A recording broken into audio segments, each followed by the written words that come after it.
Hello, everyone. Happy Sunday.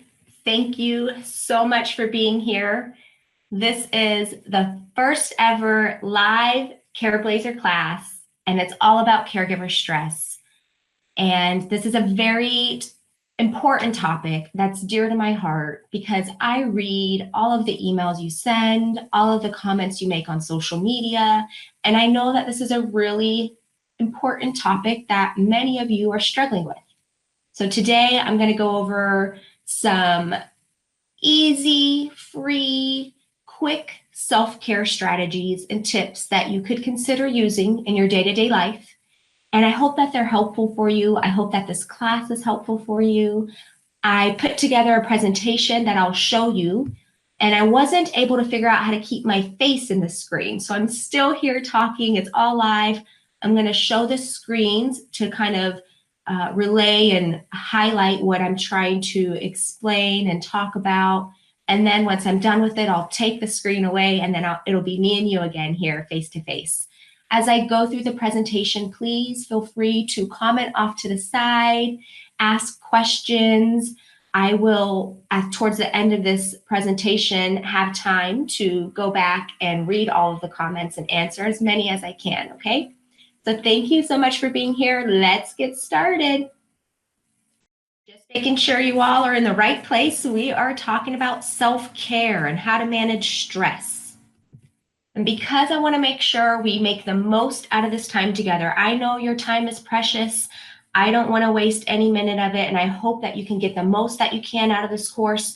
Try to minimize any distractions you have. Grab yourself a notebook or a pen to take some notes. Grab yourself a beverage, make yourself comfortable. I'm guessing this will be around an hour. It really depends on how many questions you guys have and what you want to make out of it. Ooh, I'm getting emails. All right. So today what we're going to do is we're going to briefly review the negative effects of stress. I know that you know the negative effects of stress because you're probably experiencing some of them already. And I want to start talking about specific things you can do to start taking better care of yourself. So I'm going to review 3 specific ideas or tips that you can take away with you today and start incorporating into your life. And these 3 things do not require any extra time, money, or help, because I know for a lot of you, those are things that don't come along easily. I also we're going to review why the best thing that you can do for your loved one with dementia is to take care of yourself. And of course, I'm going to get to your live questions, and we'll have some chat and question and answer session. For those of you who stay on this class and last here with me, I will send you out a document with 80 self-care ideas that you can take a look at and get those juices flowing and get creative in terms of other ideas that you can do for self-care that don't cost any extra time, money, or require any extra help. And I will email those out to the email address that you use to register for this course. All right. Now, I know that many of you are running on empty, and I want to ask you, who gives better care? Would you rather get care from a healthcare provider who is running on empty and is sleep deprived and is feeling frustrated with life and having a difficult time coping with all of the stresses in life? Or would you rather go get your healthcare from somebody who's feeling a bit better about life, who does have some stress but is managing it pretty well? I think this is a pretty simple question. I think most of you would choose the healthcare provider that is doing a bit better in life, managing their stress, not as frustrated, not as sleep deprived. And the same goes for you as you care for your loved one with dementia. The best caregivers are the ones who are doing what they can to manage their stress. It's not possible to continue to give the best care if you're constantly running on empty. I'm getting some feedback that you guys are not seeing my presentation. I'm getting feedback that maybe you guys are still seeing the primary initial slide. Is that correct? Go ahead and leave a comment off to the side. I might have to do this differently. I'm going to take a look here to see your comments to see what's coming through. I can hear but not see. Are the screens supposed to be changing? Yes, the screens are supposed to be changing. Let me see what I can do here. Hang on just a second. Okay, you guys are hopefully seeing the screen now, right? Wonderful. So we'll just briefly recap, right? Grab yourself a beverage, a notebook. We talked about what we were going to cover today. We talked about how you can't wait until your tank is completely empty in order to refill it. All right, I hope we're all on the same page now. I apologize for that, Careblazers. Thanks for sticking with me here. I'll get better with time as I continue to do these. Okay, so sometimes people think that self-care is something that you do on a special occasion or something that's a luxury that's not possible to do in everyday life. And that's just not true, right? Sometimes we, in our minds, come up with these ideas that, we have to have a full day for self-care, or we have to plan this months in advance, and maybe it's a vacation, maybe it's a spa day. And that's just not true, right? Self-care is something that we can incorporate and start doing every single day in a bunch of little different ways. So the three specific coping skills I'm going to go over with you today are going to kind of beat these myths apart. So, right, we have these ideas that self-care requires a lot of time, and I know you do not have a lot of time. I know that some of you think that self-care requires a lot of extra money, and it doesn't. And I know a lot of you struggle and are the primary person caring for your loved one with dementia, and it can seem like you're doing all of this all by yourself without any extra help. And that's unfortunate that that's the case for a lot of you, but we can still talk about ways to start incorporating self-care. Now, a lot of you talk to me about how you're feeling alone. You feel like you're at the end of your rope. You're angry at your situation that you're in. Some of you are sad because you're watching your loved ones kind of drift away in front of your eyes. And you're spending all your time for your loved one, and you're not really spending a lot of time for yourself. So let me ask you, has the quality of your life suffered since caring for your loved one with dementia? When everything you do revolves around your loved one, your life starts to suffer. There are sacrifices that come along with caring for a loved one with dementia. That's natural. That goes without saying, right? But it doesn't mean we have to sacrifice everything. It doesn't necessarily mean you have to sacrifice your health. You have to sacrifice your weight. You have to sacrifice, doing the things that you enjoy doing, that you have to sacrifice all of your other relationships, like maybe your marriages or your friendships. These are things that many caregivers tell me are suffering, and I'm hoping that we can start turning some of that around. So I do have a question for everybody, and I hope you can write off in the chat bar off to the side. I want you to right now rate your stress level.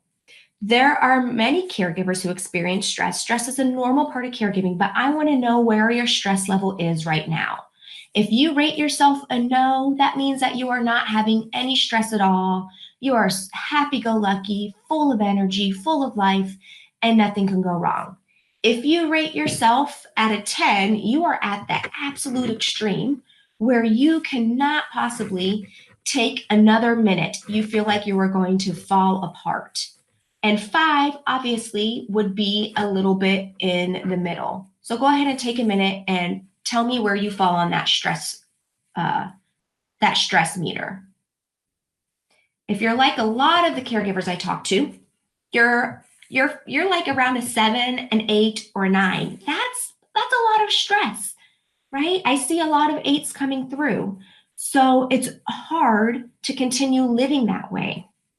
And because a lot of people are experiencing, a lot of caregivers, especially dementia caregivers, where I focus, are experiencing a lot of stress, I wanted to do something about it, right? So I got my start. I continue to working with caregivers in a hospital setting. I actually travel to people's homes, actually. And this is how I really got the start of Careblazers. I was driving around the Phoenix area. I was seeing a lot of older adults with dementia, and I was noticing their caregivers, their family members were the ones who were struggling, right?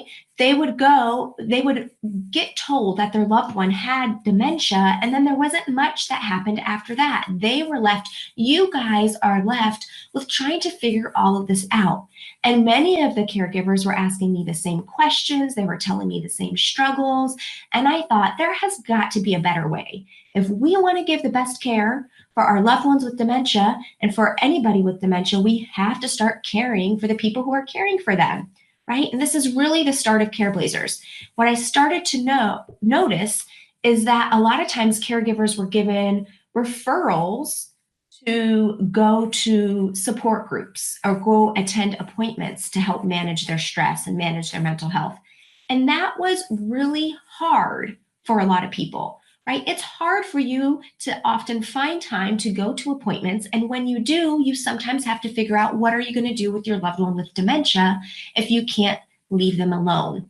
And a lot of times our healthcare community needs to get better.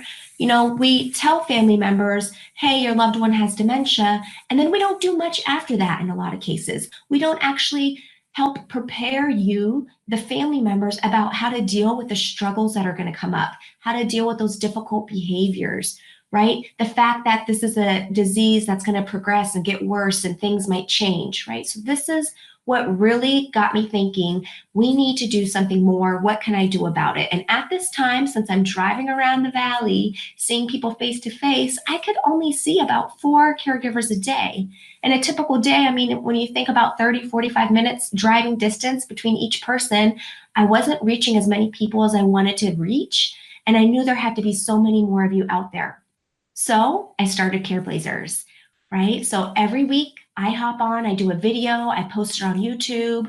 I started a private Facebook group so you guys can connect with one another and know that you are not alone and that you are with other people in your struggles. And I have my handy dandy helper here, Guinness, who is basically under the desk every time I record a video. And it turns out you guys actually are responding well to this, that something that the healthcare field is not doing really well is trying to figure out how to bring healthcare to you. And apparently this is something that we need to spend more time on because it seems to be doing well. There's a lot of research out there, and I've done videos on this. I'm not going to spend a lot of time on it, but there are a lot of videos out there that show that when you care for a loved one with dementia, when you're under caregiver stress, you are at increased risk for depression, anxiety, heart disease, sleep difficulty, lower immune systems, relationships start to struggle, right? So this is some serious stuff. Yeah, and like you guys are saying, support groups don't always work for you. Sometimes it's hard to get to them. Start an app. Oh my gosh, that's a great idea. I have so many ideas I'd like to do for all of you. It's just a matter of, taking the time to get to all these ideas. So I promise I'm going to continue to work and try to figure out more ways to kind of deliver good care for all of you who deserve it so much. So let's start getting into the meat and potatoes of this. Let's start talking about what you can actually do. In order to start talking about managing caregiver stress, we have to start thinking about what stress is. First of all, stress is a normal part of life, right? This is something that everybody experiences, whether or not you're caring for anyone with dementia. Everyone experiences stress. It's not always a bad thing. And the way that you manage stress and think about stress matters. So there is research that has been done that shows if you believe stress is always bad, then you are at high risk to develop many of those negative symptoms that I just went over. However, if you believe that stress is a normal part of life and your risk of experiencing negative effects is going to be lower. right? So a lot of this is the power of the mind. It's about your mindset and your expectations. All of I'm sure many of you have downloaded my Careblazers survival guide. You've read that over. You've been watching my YouTube videos. You know that your thoughts are very powerful. They impact your mood, they impact the way you respond, and they also impact your loved one with dementia. So on the very basic foundational level, I just need all of you guys to know stress is normal. It's going to happen. There's going to be difficult times, right? It's part of the package that you signed up for when you became a Careblazer. But it doesn't mean it has to take over our whole life. It doesn't mean that it has to overshadow everything. So we're going to talk about some things that you can do. And I know that a lot of you are struggling with anxiety and depression, and it can feel like there is no hope, but there is hope. And I want you guys to start being able to make some progress and make some changes to start feeling better. So what I want to talk about here is that something that we all have a tendency to do. Just because some things in life are not going well, it doesn't mean that all things in your life aren't going well. But we have a tendency many times to have the things that aren't going well in life overshadow everything that is going well in life, right? So there are things like hobbies and activities, things like doing caregiving activity, finances, health. There are so many parts, different areas of your life, and it's not only the negative area. So I just want to encourage you, when you get really down and caught up in what's going bad in life, that not everything in your life may be going bad, to be more balanced in your thinking. I also want you to keep in mind that you are more than a caregiver. It's very easy to all of a sudden just feel like your whole life revolves around caregiving, and that's all that you are, and that's all that you do. And for some of you, I know that's true. That is all that you're doing, and I'm hoping we can start to change some of that, right? But many of you are spouses, many of you are friends, many of you are aunts and uncles and coworkers and maybe runners and hikers, right? There are so many things that you guys are more than a caregiver, and we start to lose some of those things when we get really stressed out with our caregiving duties. When you can't control what's happening, I want to challenge you to control the way you respond to what's happening, right? I'm a realistic person. I'm not going to do this class and pretend that everything's wonderful and that life is all roses. I know that that's not the case, and I would never get up here and lie to you about that. There is going to be challenging times. And there's a lot about being a dementia caregiver that you can't control. We can't control the fact that your loved one has this disease and that they might have some difficult behaviors. But we can control how you're going to respond to what's happening and how you're going to cope with your stress. So the first self-care tool that I want to talk about that does not cost any extra time, money, or help is to take notice and enjoy those mini moments. There are moments every day in your life that can be opportunities for self-care, and they're just going unnoticed because we're rushing through the motions, because we're constantly thinking of what's coming up ahead, and because we're feeling so stressed out, depressed, and anxious that it's hard to really take full advantage of these moments. So what do I mean by that? For example, if you're taking a shower, you don't always have to rush through that shower. It doesn't mean you're going to be in there for 30 minutes, but it does mean that you can use a nice smelling body wash or a new shampoo, or just take a minute or two extra to do some deep breaths before you step out of that shower and start facing your day.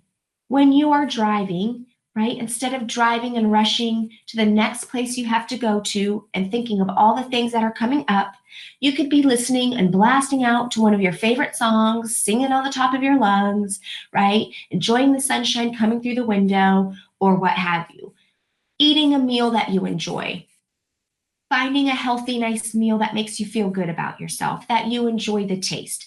There's so many opportunities every day that you can use that are mini moments. They don't require a full day, they don't require a vacation, but I want to make sure that you're taking advantage, right? So if you're talking on the phone to somebody, enjoy that conversation. If you're drinking coffee like I'm doing right now and talking to you, enjoy that cup of coffee, right? When you're watching TV, watch TV, enjoy that show.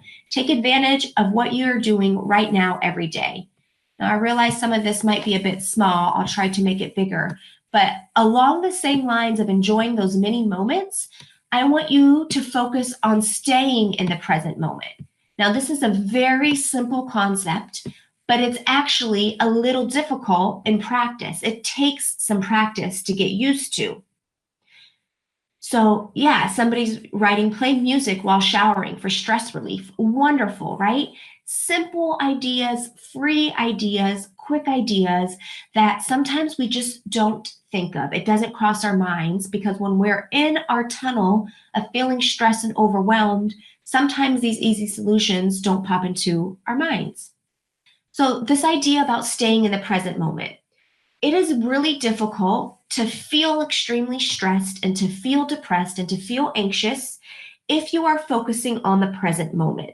This concept, which is really simple but takes practice to master, essentially just involves you noticing exactly where you are, what you're doing, what's around, and trying to take advantage of all of the senses. So if you are taking a shower, notice the way the water feels when it hits your body. Notice the smell of soap or body wash. Feel the washcloth or loofah, right? You're actually enjoying every moment of that shower and not thinking about all those other things, right? If you are driving, you are feeling the steering wheel under your hands. Right now, as you're listening to this presentation, you can feel the chair, right, underneath your body. You can feel the floor underneath your feet. You can hear the sounds coming through your ears. You are focused on this present moment and on nothing else. When you are eating, which I know a lot of you tell me sometimes is a comfort for you when you're caring for somebody with dementia, it's like a stress relief, but it's kind of gotten out of hand where you're eating a lot of things that aren't good for you. You're just taking what's convenient and you're just scarfing it down without noticing the smell of the food. Take the time to taste the food. Notice the colors, the textures, the temperature of the food, right? So it's this idea that no matter what you are doing, you're entirely present in that moment. And when you are, it's really hard to be worried or focused on anything else. How many of you, while you are doing something, find yourself actually worried about something else? Find yourself thinking about something else, right? And how often does that worry actually translate into any benefit to you? It doesn't. It usually doesn't translate to anything. Yes, and I feel you. The person who ate half a cheesecake, you are not alone. I promise you. This is a lot of times, we do things to cope with stress, a lot of times that actually hurt us further and add to stress in the long run and make us feel worse about ourselves in the long run, right? So we've got to start changing some of these things. Excess stress is a choice. You do not have to choose it. I'm really encouraging not to choose it and to really start to take control over the things that you can control, which are your thoughts and your reactions, right? So, yeah, somebody says cooking helps. Cooking is wonderful, right? And to be focused while you cook, to hear the sizzling in the pan, the smell of the garlic, right? The colors of the food. It's a wonderful coping skill, especially, right? Because it can also lead to healthier eating habits. Now, I want to move on to another free, easy self care technique that research shows has a lot of positive benefits, right? And it's basically practicing gratitude. What are you grateful for? Now, if you think back a couple slides ago with that pie chart, sometimes when certain things in life aren't going well, it can overshadow all the other things in life that maybe are going well. And so, this is a practice where you take time in your day. Maybe you have a gratitude journal or a notebook, or simply just every day start your day with what you're grateful for. Like perhaps, are you grateful that you have the internet, that you can learn things from wherever you are because you have the internet, or you can connect with long lost friends, or that you can go to the restroom on your own, right? That's something I think a lot of us take for granted, but when we start caring for somebody with dementia, we realize, whoa, this is something that we could potentially lose. Or grateful for the fact that you have clean water, or that you have a mind that works well, or grateful for the fact that there are animals in this world and we have pets. Really, that the opportunities are endless. What are you grateful for? Right? It doesn't mean we're not acknowledging that life can be hard and life can be stressful. We're not ignoring all of those other things that are realistic and difficult, but we have to be balanced and also give attention, right? That there are things to be grateful for. Oh my gosh, you guys are so sweet. I am grateful for all of you. I am grateful that you guys are here today, willing to try to find ways to help improve your self-care and your stress. I am grateful that you guys are caring for your loved ones with dementia, who, whether you realize it or not, I work with a lot of people where the family members aren't there. Their children are not coming by. Their spouses aren't really wanting to care for their loved one anymore. So you guys are really special. I want you guys to know that. Wonderful. Granddaughters make me smile. Absolutely. Grateful for your mom. And here's another thing. Gratitude, right? It can change. You can be really struggling with your loved one with dementia, but one day maybe your mom looks up to you, looks at you and smiles, right? That's a moment to be grateful for, right? So there's a lot to be grateful for in life that we don't often acknowledge. And this is a practice I want you to do, to incorporate in your daily life. Think about what you are grateful for. Now, I cannot do justice for this course and talk about these things that you can help with your stress without taking a moment to talk about guilt, right? How many of you struggle with guilt? How many of you feel guilty if you think about doing something nice for yourself, or if you think about taking time to do something nice for yourself, right? This guilt often stops you from doing things that would actually make you a better caregiver. But we worry. We sometimes have this myth that in order to be a good caregiver, we have to sacrifice everything and put everything into caregiving.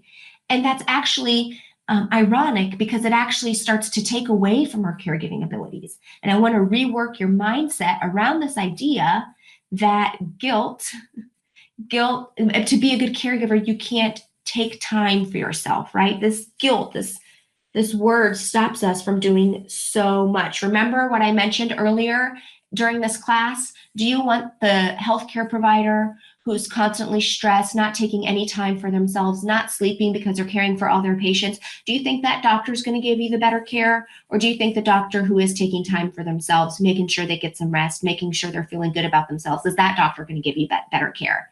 Right? I think we all know it's the doctor who's doing self-care, and the same is true for you. Oh, guilt for putting somebody in assisted living. This breaks my heart. You have to know that you made that decision, right? You made your decision to place your loved one because they needed it, because that was the best. A lot of times, and right, placement's not right for everybody, but it's right for some people. And a lot of times when people don't want to place their loved one, when it is that time, right, that your loved one actually suffers, right? So you're struggling with guilt for doing something that in your heart you knew was the right thing for your loved one, right? You knew they were going to get 24/7 care. You knew it's impossible for one person to do it all, right? So that's why those places exist, because people actually need them. So here's one of my favorite ways, my favorite questions that I want you to ask yourself whenever you feel guilt creeping in, right?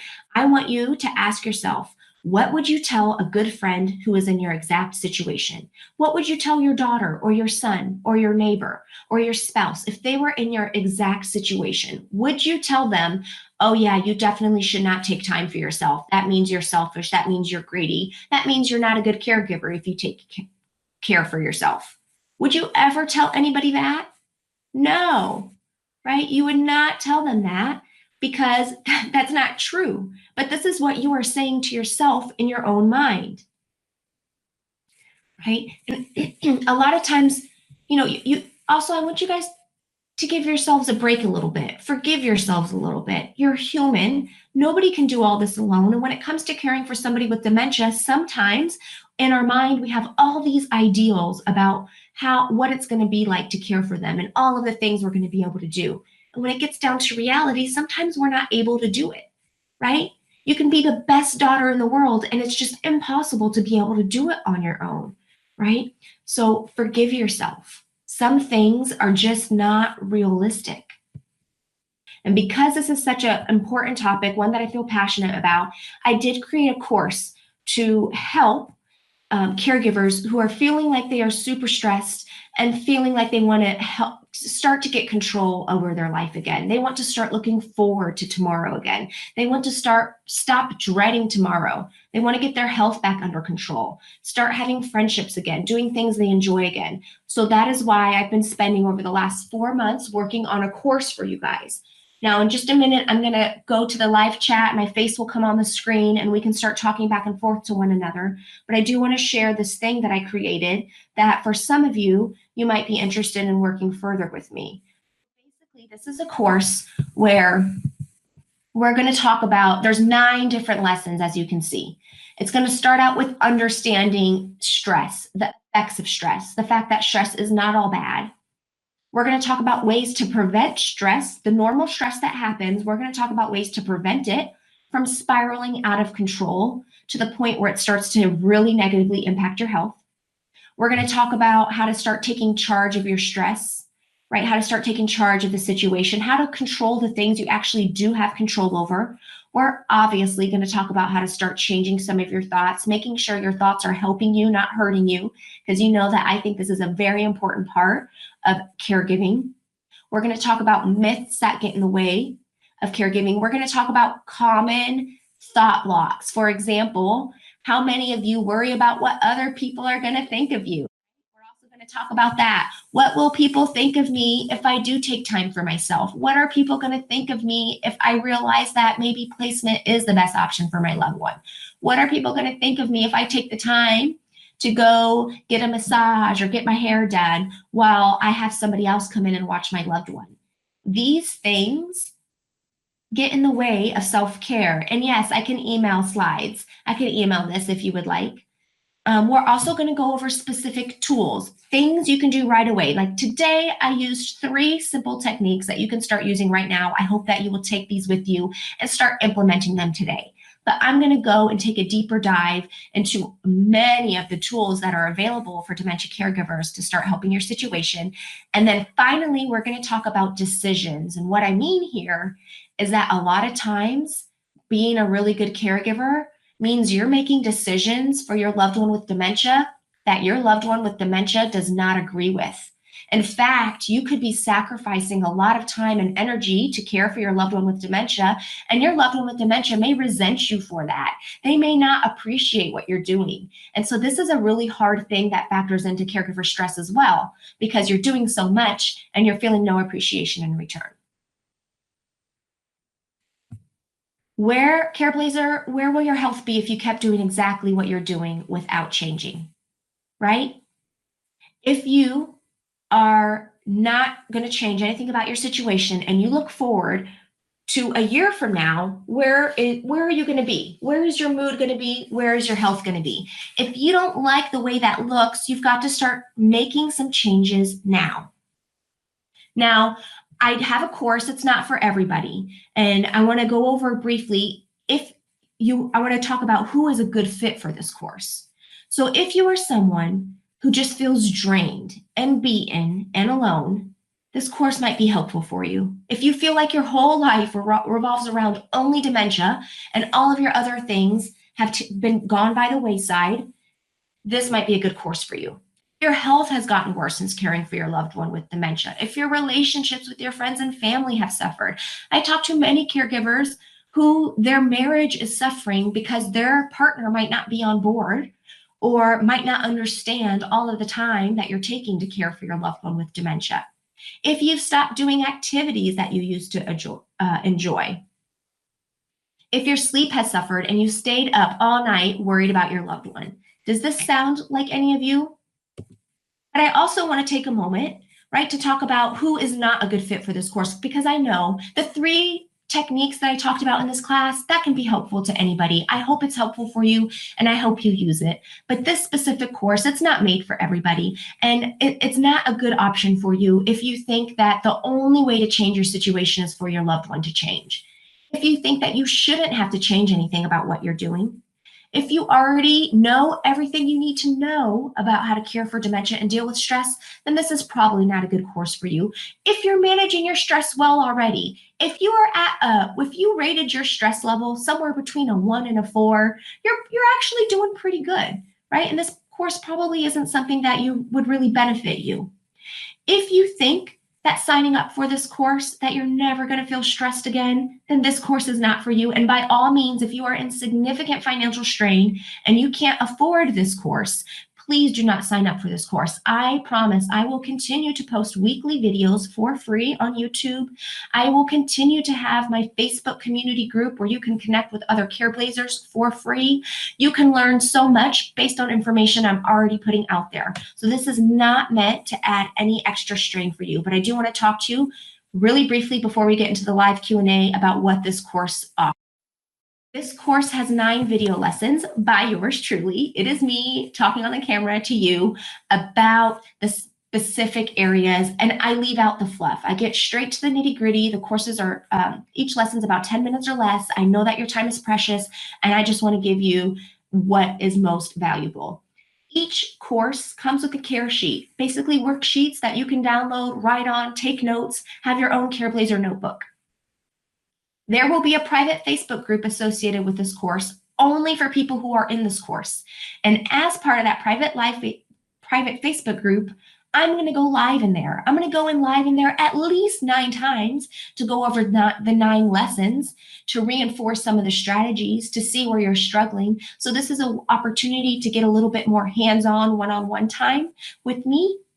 And it's also going to be a place for you to connect with other Careblazers who are committed to improving their self-care, right? People who are where you are right now in terms of they realize their stress is getting out of control and they want to do whatever they can to take advantage of it and turn it around. I also have a wonderful colleague who's a nutritionist, and she has a course that she is giving to all of you for free.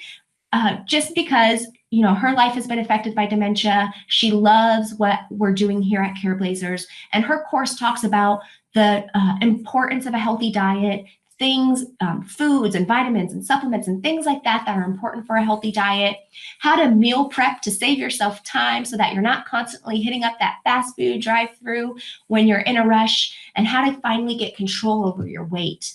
I also have a wonderful friend who teaches relaxation and does relaxation classes, and her life has been personally affected by dementia, and she is giving us some audio relaxation scripts that all of you will get who belong to this course.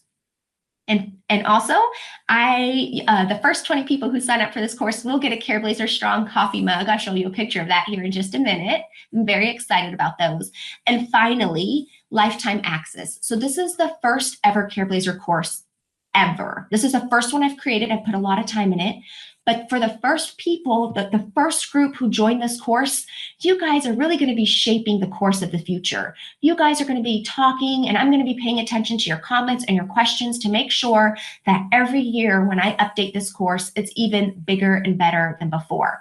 And so if you sign up, you will always get the course for lifetime for no additional charge. Every bonus that comes with it, you will have. Here's a picture of the Careblazer Strong mug. You can ignore the arrows. This is just a prototype, but they will be processed at the end of this month, so in about a week or 2. And for the first 20 people, I'll send one out for you. Now, just so you know the course details, there's the price tag. This is not the price you are paying, but you know the care course is valued at $299. The Facebook group where I'm coming in there live, $200. The nutrition course that my friend sells is $29. Relaxation audio, $15. The mugs will be sold for about $20, and lifetime access forever for every single bonus and every upgrade of this course is around $1,000, right? So we're talking a value of over $1,500 that I'm selling for $197, right?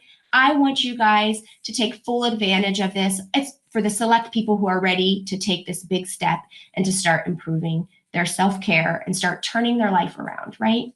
So if you're interested in that, there will be an email that comes to you at the end of this course that you can click on and purchase. The course goes live tomorrow, right? So you can purchase today, it goes live tomorrow. You'll have access to all of my 9 video lessons immediately, but these other things I'm going to drip out over time, over the coming weeks, because I don't want to overwhelm you with all of this.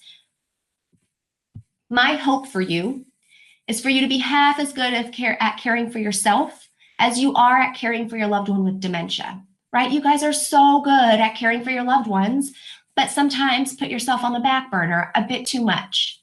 If you have any questions, I'm about to get started with your questions here, but if you have any questions or about the course in particular, you want to know more about the course, then please email me at support@careblazers.com. I'll be monitoring this inbox all day. And I do want to briefly say, as far as a money back guarantee, because I know that Careblazers, dementia caregivers, sacrifice themselves.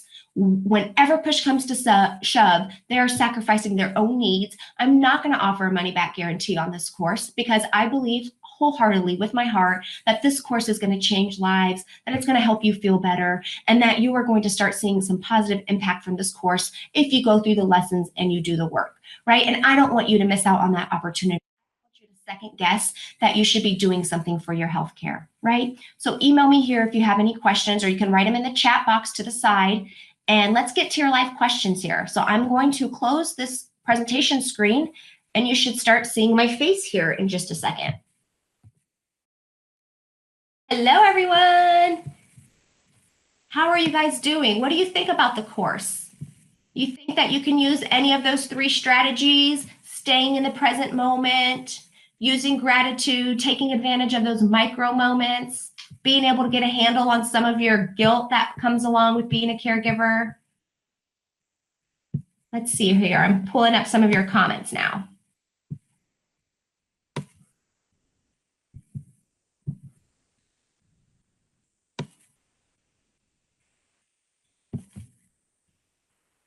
Let's see. Good idea. Sound very helpful. Okay, good suggestions. That's nice to hear.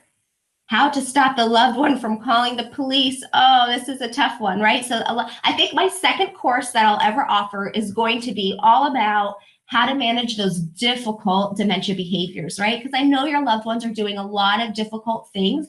They're doing a lot of difficult behaviors, and it's really hard to know how to manage them. And sometimes the way that we try to manage those behaviors actually makes their behaviors worse. So I think that's a very important course that I do want to do in the future.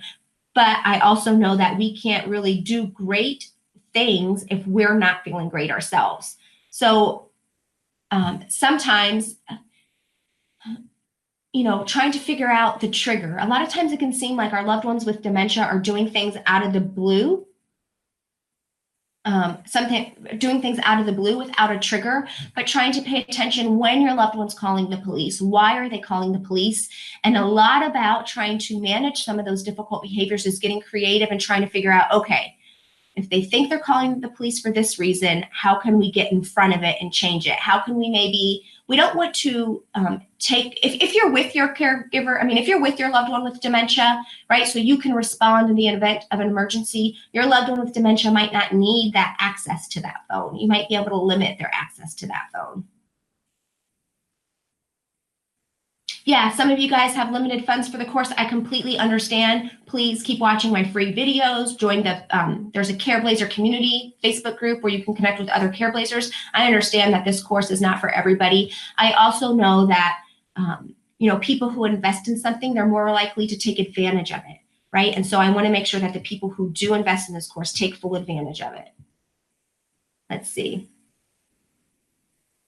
Yeah, family members in denial about the diagnosis. And those are usually family members who aren't spending all the time with that person that you are, right? You're probably the one doing all of the care for your loved one with dementia, and the family members who are in denial come around every once in a while. They might even think that you're restricting your loved one with dementia, and that gets to be really challenging. And there is a section in the course when we talk about coping and dealing with other people, where we'll talk about how to manage those events, maybe how to get your family members on board. Because sometimes when we try to explain too much to our family members or we try to educate them, sometimes it gets perceived, it doesn't go over well. They kind of resent the way that you're trying to educate them. So there is kind of an art to being able to try to get family members on board. And sometimes, no matter what you do, even if you do everything wonderfully, some family members are just not going to be on board.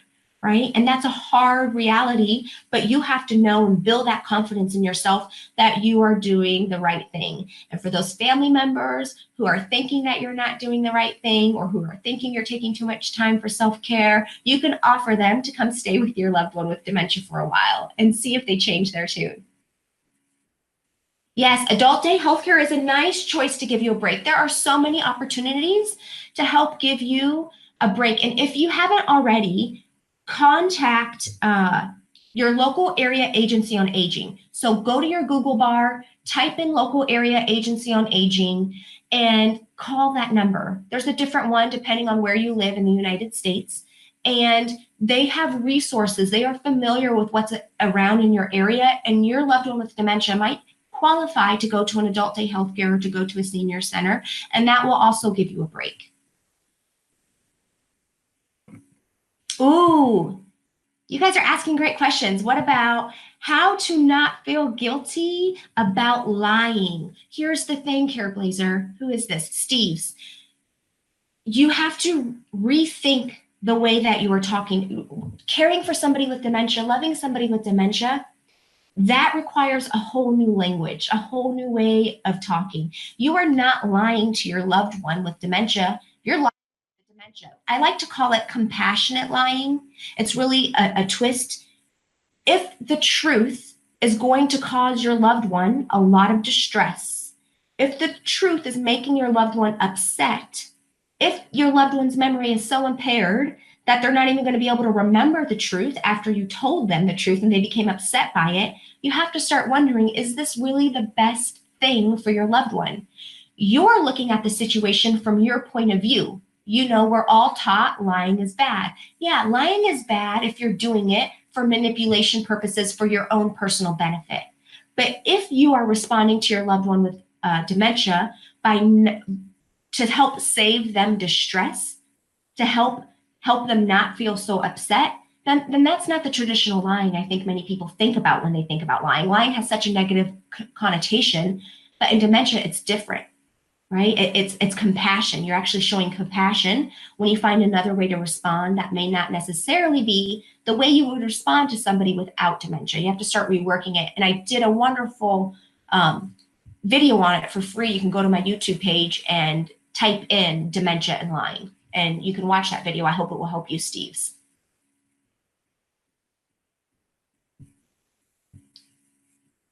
I'm getting some emails that are popping up. I can't read them all right now, but a lot of you want to buy that coffee mug. As soon as I get them in, I will figure out a way to kind of make them for sale. My main goal with these coffee mugs was to give them away for free to the people who join the course. And also when I do my Careblazer compassion packages, I like to randomly surprise Careblazers with packages, and I'll include a Careblazer mug in those.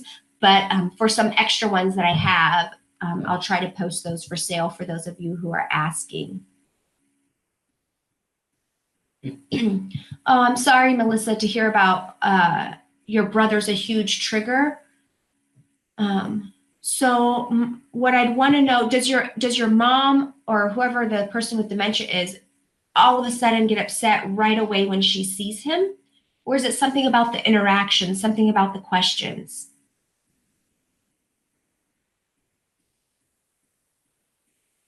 You know, initially my thoughts are to, limit visits, right? You don't want to, if your mother becomes upset by this frequently, you don't really want your brother coming to visit frequently. And I know that can be hard on your brother, right? But we also have to look at things. Oh, it's after.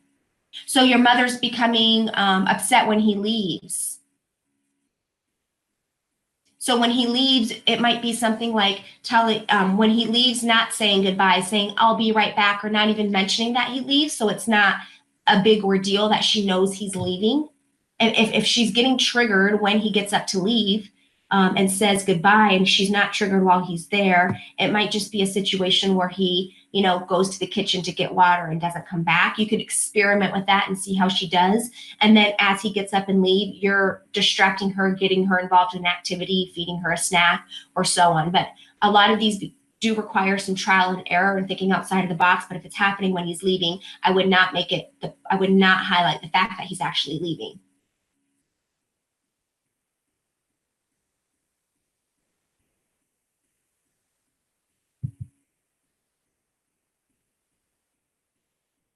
Oh my gosh, yes. So SC key, family members live out of state. They call once in a while for a few minutes and can't believe that he's actually really that bad, as if a few minutes is really going to capture all of the struggles. This is hard because I know it makes caregivers feel upset, right? Because you see what's going in and day out, and your family members who are not around to see it all just hear a conversation, think that they're doing okay, and then start to question you and everything that you're doing. So a lot of times when caregivers are getting feedback from family members or from friends that their loved ones don't seem that bad, do you really need to put all those restrictions on them? Do they really need all this help? You need to filter that through your mind. We can't just absorb everything people are saying to us because, not everybody understands what you're going through. A lot of people don't understand why you're going through. That's why it's really good to connect with other Careblazers. So you have to filter that through your mind and ask yourself, is this a person who has spent any length of time with my loved one with dementia? Is this a person who has taken time to come sit with my loved one with dementia and watch them and care for them, right? So that's like somebody telling you something about something they have no idea about, and you have to filter it through your mind that way and take it with a grain of salt because they don't really understand, they don't know, they haven't been exposed to it like you have.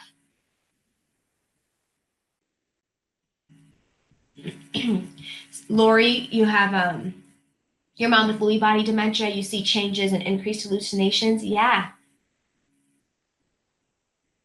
Lewy body dementia comes with visual hallucinations, right? That's one of the hallmark features of Lewy body dementia. Other dementias can also have visual hallucinations, but it's definitely there for people who have Lewy body dementia. And oftentimes, if the dementia is progressing and getting worse, you might see that the hallucinations are increasing or getting worse. And a lot of times, if you try to respond to your mom and say that they're not there or nothing's there, you're just going to make your mom more upset. It's not going to go over well. You're going to get frustrated. Your mom's going to get frustrated. Typically, in these situations, it's best to say, oh, okay, there's somebody right there. Let me take care of that. Here, you come here. We're going to put you over here and I'm going to go take care of that person or whatever it is. And the point is you're taking your mother away from wherever she is.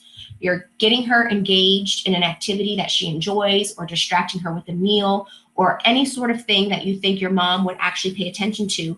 And then you're kind of joining her world. In good dementia care, you have to join your loved one's world, even though it's not reality, but trying to tell your mom that they're not there or rationalize about it doesn't go over well. And in some cases, if the hallucinations are extremely disturbing and distressing and you can't distract your mom and you can't kind of move her away from that situation, then you want to talk to the doctor, and there might be some medications that can be prescribed for that. But for good dementia care, medications are always a last resort. You're always trying to use these behavioral techniques first to see if it can benefit, because a lot of these medications, unfortunately, do have side effects that can make things worse. So, oh, Lilani, your mom likes to scare kids by pretending to be a witch, have to hold her back when near children. Yeah, so it's not always possible, but, limiting areas or times when there are a lot of children around. Sometimes if there are children around, hopefully there are other adults around as well. I know that some caregivers who carry like a card with them, they have multiple like small business card shaped things or index cards, and it will just say something like, I apologize, my loved one has a brain condition that causes them to say things sometimes or act in some ways sometimes that are difficult, or sometimes, my loved one has a brain disease and she doesn't have control a lot of the times over what she says or what she does. And you can just easily pass that out as you walk by so those people aren't there left thinking, oh my goodness, what's going on? But yeah, trying to redirect your mom if you see kids are coming up, move them in an opposite direction, and then again, leaving something behind for those kids to kind of hear later. Oh, yeah, let's see. Cards are a good idea. Yeah, great. Oh my gosh, I can't believe time is going by so fast. It's almost been an hour. I do want to take a little bit more time and go through some of these questions. I hope that they're helpful for you. Yeah, Lena, sometimes medications have to be adjusted and sometimes medications have to be prescribed, right? Not all medications are bad, and there are situations where medications are needed. So don't try to feel bad for it, right? In some ways, it could actually, it could be what she needs to feel better. Yeah, Lena, you're doing a great job. Providing reassurance for your loved one. Remember, our loved ones are reading our nonverbals. They're looking at your face. They're looking at the way that you are moving around. If you look stressed, if you're moving quickly, if you feel confused, they're feeding up on all of that. A lot of times our loved ones with dementia, they can't fully process everything that's being said, and they can't fully make sense of everything that's going on. So they're looking for all the nonverbal cues. And if you're around them feeling stressed and, really worked up about your loved one's behavior, it's probably going to work your loved one's behavior up even more. So doing that reassurance and comforting your loved one is really important. Let's see. Oh, Evelyn, I'm glad your mom's not aggressive. She was diagnosed at 88. Do you think she will skip that? It's very possible. That's the other thing. Dementia is not the same for everybody. Not everybody gets aggressive. There are some people with dementia who are just wonderful, happy, really enjoying life, right? Consider yourself fortunate, take advantage of it, and enjoy that moment. We can't always predict the future. We can't always know what behaviors are going to come, but please know that it's not a guarantee that somebody who has dementia is going to have hallucinations or is going to become There are many people with dementia who do not get those things. And that's the thing. So even people who have the same type of dementia can be completely different. Just going through some more questions. I understand if some of you guys have to leave because I said it'll only be an hour, but I do want to try to answer some more. Oh, yeah. Athir, I hope I'm saying, Marion. Hi, Marion. Yeah, so upcoming courses about how to give care in late stages of dementia, how to move your loved one, how to feed your loved one. This is kind of like in the future, after I get this self-care course off the ground, really make it helpful, get feedback from all of you, make sure all of you guys are managing stress well. That will kind of be in my second round of courses in terms of how to deal with difficult dementia behaviors and how to do some of those very practical things that you're talking about. Thank you, Marion. How does your loved one react to being moved from another country? Hi, Christian from Miami. So change can be difficult for people with dementia. It doesn't mean that change can't happen. You just, again, it gets back to what we talked about earlier in the class. You have to manage your expectations, right? You have to know that it's going to be a challenge. There's going to be an adjustment period. People with dementia do really well with routine. The more routine you can give them in the day, the better. So if you're always having breakfast at this time and they're showering at this time and lunches at this time and their favorite TV shows at this time, it really helps them get into a routine of things. But I know that's not always life, right? Life kind of throws curveballs at us every now and then. And sometimes life requires us to move to different areas. So just know that there is very likely going to be an adjustment period. Your loved one may need more reassurance. You may need to comfort them more. You may need to bring some items that help remind them of where they were from, comfort items that they enjoyed, things that they like to do during the day. Try to find a way to make sure they can do those things in their new environment. And for the most part, they'll settle down and adjust to their new environment, but it might take a couple of weeks. The big thing about, you mentioned moving to a different country is just knowing that the practicalities of actually making that move. So you want to be prepared when you travel with somebody who has dementia, and I will be doing a video on this in the near future in terms of making sure you're packed appropriately, change of clothes, things to keep them busy, snacks, knowing you might need to take breaks, right? Just knowing, just as a new parent would have to prepare to bring a child on a plane or on a long road trip. Like the same is true for an older adult with dementia. You just have to prepare. You can't go in there thinking this is going to be a smooth travel. You have to be prepared and have backup contingencies and things in place to be able to respond to whatever might come up. Oh, I'm sorry. Somebody's terrified to take, oh, bye that peach. Thank you for being here. Somebody's terrified to take their loved one to the doctor because they're afraid to get the diagnosis. Here's the thing, whether you get the diagnosis or not, you probably already know in your heart what's going on. You're probably already seeing the changes. You're probably already struggling with a lot of the things that dementia caregivers struggle with. I know plenty of caregivers whose loved one still hasn't got that formal diagnosis, but you are still dealing with everything a Careblazer does and everything a dementia caregiver does. So, you know, that terrifying thing, like I think you already know it, right? You already know what's going on. Sometimes going to the doctor can actually, they might be able to give you some resources, some recommendations, maybe talk about, also here's the other thing I actually want to highlight. Sometimes medical conditions can mimic dementia, meaning that sometimes people might just have if it's in the beginning stages or you're just now noticing these changes, your loved one with dementia, or your loved one might actually have B12 deficiency, which can look like dementia. Your loved one might have an infection, which can look like dementia. Your loved one might actually have some things that are reversible that are just looking like dementia. So that's another reason why you might not want to prolong going to the doctor just to get that checkup and see what's actually really going on. Because if there's anything you can do to help improve your loved one a little bit, you want to do that. I posted on my Instagram account yesterday, for those of you who follow me on Instagram, that actually hearing impairment many times can look like dementia, and it can make friends and family and even doctors think that the person has dementia when in all reality, they just aren't hearing the information. So there's a lot of things that change as people get older. And as people get older, people become more sensitive to certain medications and certain conditions that we want to make sure we're taking care and treating and ruling things out whenever possible, because your loved one can improve as a result. So I know it's terrifying. Know that you're not alone. If you take your loved one to the doctor and get that diagnosis, hop on over to that Facebook group and talk to the other Careblazers in there and get that support that I know you'll find in that Facebook group. So some people also are afraid that their loved one might get really angry with the diagnosis, and that's a very big possibility. A lot of times people with dementia don't believe they have dementia. They don't agree with it. They're going to argue with it. And there's really no sense in you continuing to remind them of it. There's no need to continue to remind yourself that they have dementia, right? Because that just is going to increase your stress level, and it's going to make your loved one start to resent you more. And it's a losing battle. So yeah, in that doctor's appointment, that doctor might deliver the news that your loved one has dementia. Hopefully, right, that doctor's ruling out anything else that might be adding to that stress level.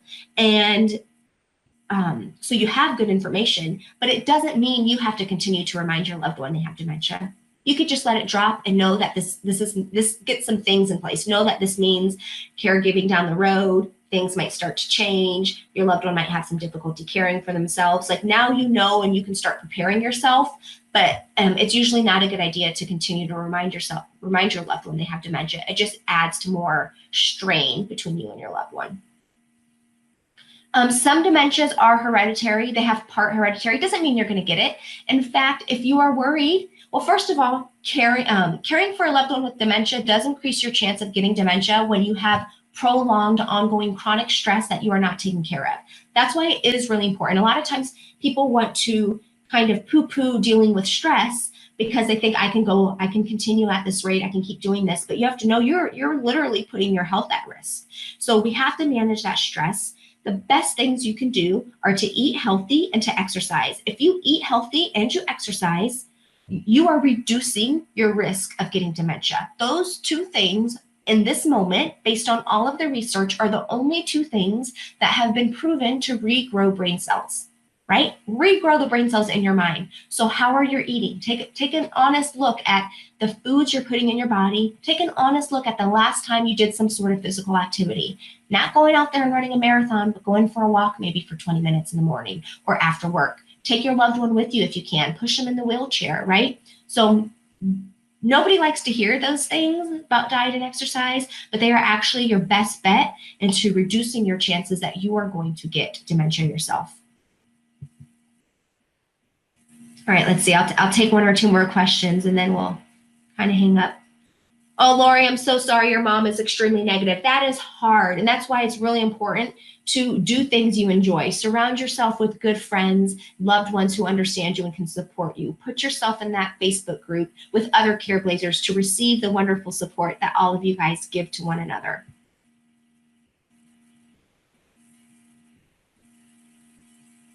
Yeah, it's really hard, Shannon. Your grandma's a very toxic person. Sometimes the way that people are before the dementia diagnosis, sometimes when they get dementia, it becomes magnified, right? So if somebody was always a negative person, a lot of times in dementia, it means they're like a super negative person. It gets highlighted. In some cases, for some lucky people, they kind of mellow out, but it's more often that their previous traits get magnified, and that makes it really hard on the caregiver. And what I really want to encourage all of you to do is to just attribute all of the negativity, all of the rude comments, all of those difficult things that your loved one's saying. I want you to attribute it to the dementia, right? Because when you believe that your loved one's actually saying these things to you, when you believe your loved one's actually saying these negative things to you on purpose, then you're just going to feel worse as a result. It's going to hurt you. It's going to make you feel worse, and it's going to impact your caregiving relationship. So if you can just say, that is the disease talking, that is not my mom talking. Even if your mom was always a negative person, it's going to help you, right? A lot of times people have a hard time wrapping their head around this, but please, whenever your loved one with dementia is doing something nasty, saying something nasty, just tell yourself, that is the disease talking. It's not my mom talking. You're welcome, Marion. No, Evelyn, you are not alone. So here's the opposite. Evelyn, your mom used to be toxic and now she's so nice. Enjoy it, right?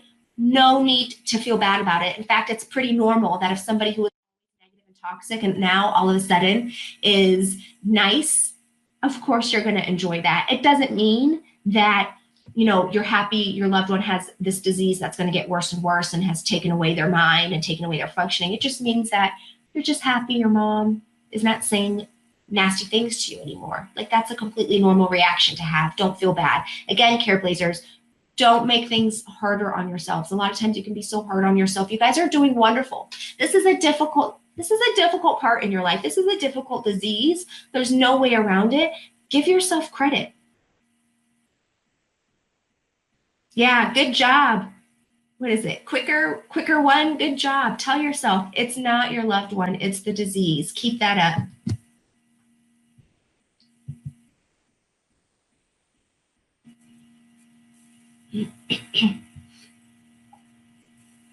Your mom lies that people steal her jewelry. Yeah, sometimes this is hard. Like, we don't want to argue. We don't want to argue with our loved ones with dementia and say, no, that's not true, because then you start to become a focus of resentment and it starts to impair your relationship with your loved one. But you can say, you know what, we're going to find out what's going on and we're going to get you that jewelry, right? The whole point is just getting over whatever that hump is. I'm going to help you find it. I'm going to help find the person who's taking it, right? We're going to figure this out. Right? If they're saying it to other people and it's making you look bad, if you're worried about that part of it, that's where those cards can come in helpful, where you can just pass on a card and say, sorry, my loved one has dementia, says a lot of things that aren't true. Thank you for your understanding, or something to that effect. Oh my gosh. All right, Careblazer, like a couple more minutes here. You're welcome, Lori. Yeah, Evelyn, it's not your I promise you guys, if your loved one is giving you a hard time, like, they're not purposefully trying to make your life miserable. They are not purposefully trying to make things awful for you. It means they're having a hard time. I do not know anybody who would want this disease. I don't know anybody who would choose to have a disease that's going to rob them of their basic functions, their basic ability to use the bathroom and to take a shower and to enjoy a conversation and to remember loved ones. I don't know anybody who would choose that. And so when the brain starts to die and those brain cells start to die, the brain is trying to compensate, and it sometimes makes up things that just are not true. And some of the things might seem completely out there, completely crazy, but that's a dying brain basically trying to make sense of their environment. So they're not doing this on purpose. This is part of the disease, and it absolutely means that they're having a hard time. So Steve says, what if they are doing it on purpose and just for spite? I hear this a lot. What I'm going to really encourage you to do is, what way of thinking would make you feel better? Does it make you feel better to say that they're doing it out of spite? Or would it make you feel better to say that it's the disease happening? Even if it is out of spite, which way of thinking is going to help you and help your relationship with your loved one with dementia? I would encourage you to really just continue to tell yourself in as many ways as you need to, as many times as you need to, that this is the dementia, right? This is especially hard for those of you who are caring for somebody with dementia who you didn't have a good relationship with before the dementia. These are for, adult children caring for parents who are not always nice to them, for spouses who are caring for a partner who is sometimes abusive to them. This is where this kind of struggle really starts to come up. Right? Yeah, it is. It is the brain is dying in this disease, people. It is shrinking, right? The brain is not. And that's the hard part about dementia too. We don't see it. Like, until it gets into the moderate to severe stages, it's kind of hard to remember that our loved ones actually have a legitimate medical condition that's it's affecting the way that they engage in basic life, right? But they don't have a cast on their arm to remind you that their arm is broken. They can't use it, right? Their brain is dying, and there's not like a sign on their forehead showing you, hey, remember, my brain's not working. We have to constantly remind ourselves of that. It is a scary disease. And, you guys, the family members, are at the brunt of having to deal with it all. Careblazer, I am so happy that you took the time out of your Sunday to be here with me for the first ever Careblazer live class. What did you guys think about it? I hope it's been helpful to you. I hope you will take some of the self-care tips we talked about, gratitude, enjoying those micro moments. I hope that you will take some of those things. I hope that you will stay Careblazer strong. And for those of you who want to work with me further, have more lives one-on-one with the other small group of Careblazers who are going to be in this course, consider joining. We'll do some weekly lives like this. We'll talk about your specific situations, your specific struggles. We can answer more questions like this. So for those of you who this seems like a right fit, I hope that you will consider it. The course will go live tomorrow, and it's available for 2 weeks. After that, I'm taking it down, no longer purchasing it.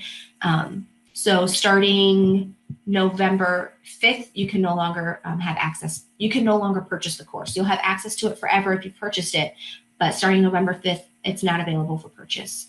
So again, thank you, Melissa. I'm so happy you're here. I hope all of you have a good rest of the Sunday.